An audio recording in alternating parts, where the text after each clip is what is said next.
Work meetings are a waste of time. Work meetings are a waste of time, not because of the meeting, but because there's no agenda, there's no owner, there's no timeline. Your team dreads the Monday meeting because that Monday meeting has never given them the clarity that they're longing for.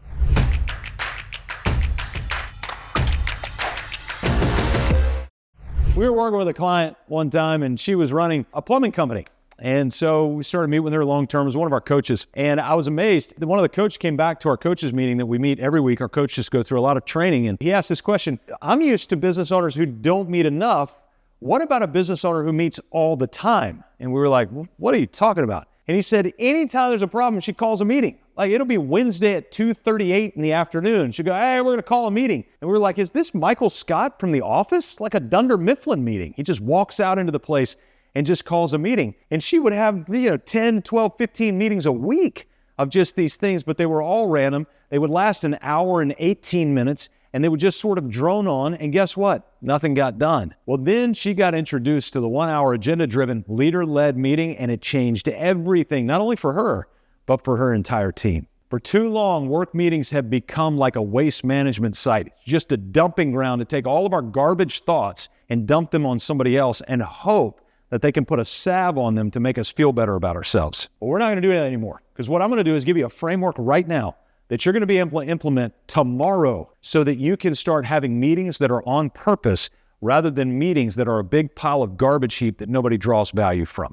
All right, so let's start it this way. I want to give you a macro level perspective of the meeting, because if we're just talking about meetings, that's one little element of your entire business. See, business is a full-scale organism and structure. It's not just a collection of meetings and sales and operations and all that stuff. There's actually a structure to this. Just like a human body is not just a collection of elbows and toes and eyeballs. Yes, those things are a part, but they're within a structure. If you had an eyeball on the back of your knee, it'd be super weird and it'd be hard to see straight. All right? So we don't want to just put it anywhere.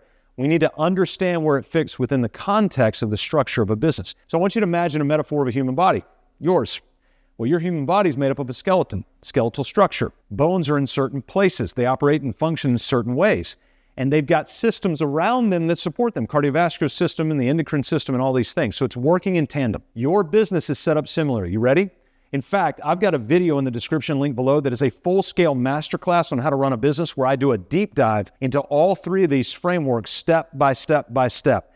It's a longer video. You're going to need to take time and notes to be able to do it, but I promise it'll be well worth your time. Those three frameworks are this. First, the operating system of every business. Second, the master process roadmap of every business. And third, the anchor, or what we call the culture counter. This is what makes the business repetitive, predictable, and meaningful. This is why you don't have to wake up every day and recreate the wheel all over again and say silly phrases like, why won't they ever do it like I do it? That sort of thing. That's what the anchor solves. So where team meetings sit in this, and meetings in general, sit within the operating system of the business. Meetings aren't a process. They're actually a tool to run the business. They're in the full operating system. When you power up the business, team meetings need to power up within it. It's not an add-on downstream. So when we say work meetings, here's what we're looking for. We're going to go to the operating system.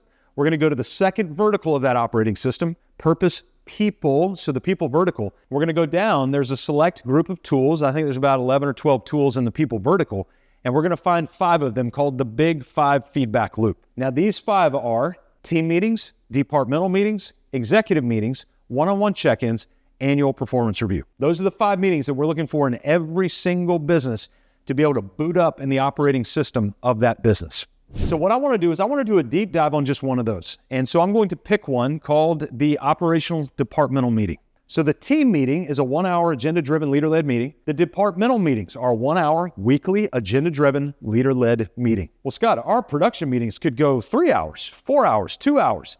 Oh, well, that's why you hate them. And that's why things get solved in ways that are incredibly inefficient. I'm not saying they don't solve things. I'm just saying they're inefficient in how they solve things. Every meeting from here on out ought to have an artificial boundary around it called 1 hour or 60 minutes. And if you can't get it done in that 1 hour, do better next time. That's it. And so we're going to start creating this. So it's not that we have too many meetings. It's that we have too many bad meetings, unstructured meetings, non-agenda meetings, or poor leadership-led meetings. So that's within our once weekly departmental meetings, marketing, sales, operations, administration. So I'm going to pick the operations meeting. And so how do you get the agenda that's going to cover all the production things that you need to talk about in that 1 hour? Here's what I want you to do. I'm going to give you some homework. You ready? Go ahead and take your phone and open it as soon as this video is done. You're going to hit record, and you are going to talk yourself out of words for the ideal operations meeting. So I want you to think about everything you would love to see and have in an operations meeting. I'm going to give you some framework to start. I think every operations meeting ought to start with big wins. Just go around the room, have every single person give one quick thing they're celebrating either in the business or in their life. Hey, my kid just got into school. Hey, we just closed the Smith project, right? Whatever that is, let's move, let's motor. But we're going to learn and we're going to start with a great tone.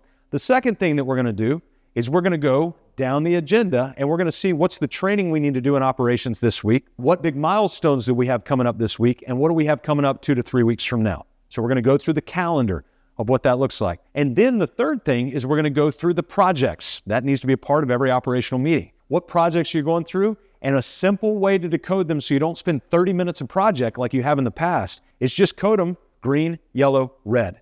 The 3121 Maple Street. Here's what's going well. Here's what's kind of stalled a little bit, and here's what's not going well and I need help with. The purpose of the meeting, this is a huge takeaway that I'm about to say, so get ready to write this down.